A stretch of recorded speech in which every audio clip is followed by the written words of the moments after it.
مشكلة كبيرة بيقع فيها ناس كتير من الملاك العربيات اما بيجوا يشغلوا، اما بيجوا في خبطة في الراديتير او في الصدر بتاع العربية بيضطروا يحلوا وش العربية بالكامل عشان يعرفوا يطلعوا الراديتير.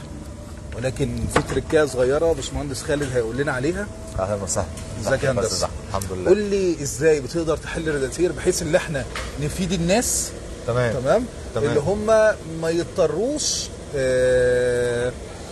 يعني يحلوا وش العربيه بالكامل عشان خاطر يعرفوا يطلعوا الراديتير لو في خبطه او في حاجه عايزه تتغير يعني. تمام. بص يا استاذ احمد، الراديتير في ودن هنا ماسكه في الصدر اللي احنا اتكلمنا عليها اصلا، هي لما المطب بتاخده بيكسر الصدر ده. تمام.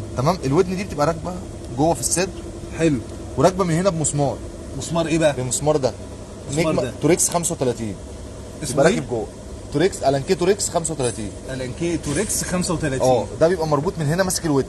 عايزين نشاور عشان الصناعيه تبقى عارفه مش هتبان. لا مش هتبان، هو تحت هنا على طول، تحت المسمار بتاع الفانوس على طول. تحت المسمار بتاع الفانوس. تمام. هو المفروض الوش كله بيتحل عشان نوصل للمسمار. الوش كله بيتحل عشان نوصل للمسمار. وبحيث ان احنا نتفادى ان احنا ما نحلش سربنتين التكييف عشان ما نفضيش الفريون. تمام. فاحنا بنحل الراديتير من غير ما نفضي فريون العربيه، من غير ما نحل الوش خالص. تمام. بس طيب لو احنا حلينا بيبقى النتائج المترتبه على ذلك اللي هو هيضطر يفضي فريون. بالظبط. طبعا تكلفه كبيره.